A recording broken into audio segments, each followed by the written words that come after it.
பாகிஸ்தான் மற்றும் பாகிஸ்தான் ஆக்கிரமிப்பு ஜம்மு காஷ்மீரில் உள்ள பயங்கரவாத உள்கட்டமைப்பை இந்திய ஆயுதப்படைகள் ஆபரேஷன் சிந்தூர் மூலம் தாக்கும் வீடியோக்கள் வெளியாகியுள்ளன. கட்டுப்பாட்டு கோட்டின் அருகே இருந்து நடத்தப்படும் தாக்குதல்கள் வீடியோவாக வெளியாகியுள்ளன.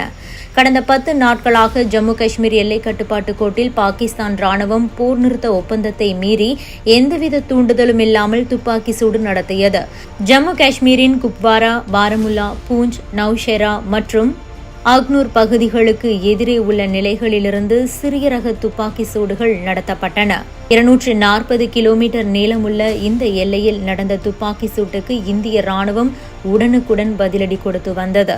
இன்று அதிகாலை பாகிஸ்தான் துப்பாக்கி சூடுகளை நடத்தும் முன்பாக நம் இந்தியா ஏவுகணை தாக்குதல்களை மேற்கொண்டுள்ளது. இது சர்ஜிக்கல் ஸ்ட்ரைக் பாணி அட்டாக் கிடையாது, மாறாக பிரிசிஷன் ஸ்ட்ரைக் பாணி அட்டாக். சர்ஜிக்கல் ஸ்ட்ரைக் என்றால் உள்ளே சென்று தாக்குதல் நடத்துவது. பிரிசிஷன் ஸ்ட்ரைக் என்றால் அட்டாக்கில் எல்லை தாண்டாமல் இந்தியாவில் இருந்து கொண்டே பாகிஸ்தான் உள்ளே இருக்கும் தளவாடங்களை குறிவைத்து ஏவுகணை மூலம் தாக்குவது.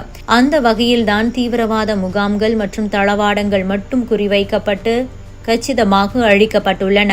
பாதுகாப்புத்துறையின் இந்த வீடியோ காட்சிகளை ANI ஊடகம் வெளியிட்டுள்ளது. இந்தியா, பாகிஸ்தான் மற்றும் பாகிஸ்தான் ஆக்கிரமிப்பு காஷ்மீரில் உள்ள தளங்களில் இந்த தாக்குதலை நடத்தியிருக்கிறது. நீண்ட தூரம் பயணிக்கும் ஏவுகணைகளை கொண்டு தாக்குதல் நடத்தியுள்ளது இந்திய ராணுவம். அங்கு தீவிரவாத முகாம்கள் மட்டும் குறிவைத்து தாக்குதல் நடத்தப்பட்டிருக்கிறது. ஆபரேஷன் சிந்தூர் என்ற குறியீட்டு பெயரில் இரவு நேர துல்லிய தாக்குதல்களில் மொத்தம் 9 தளங்கள் ரேடாரில் துல்லியமாக குறிவைக்கப்பட்டு தாக்கப்பட்டிருக்கிறது. பிரிசிஷன் ஸ்ட்ரைக் என்று இதை அழைப்பார்கள்.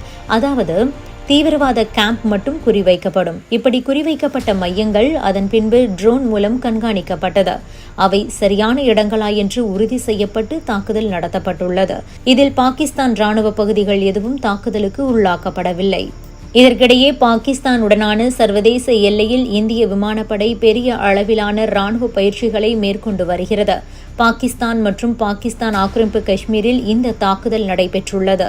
இந்த தாக்குதலில் பாகிஸ்தான் ராணுவத்தினர் யாருக்கும் காயம் ஏற்படவில்லை. தீவிரவாத முகாம்கள் மட்டுமே குறிவைக்கப்பட்டுள்ளன.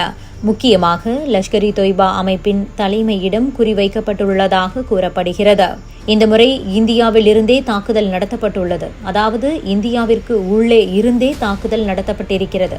இந்தியாவில் இருந்தே ஏவுகணைகள் மூலம் 9 இடங்கள் தாக்கப்பட்டுள்ளன.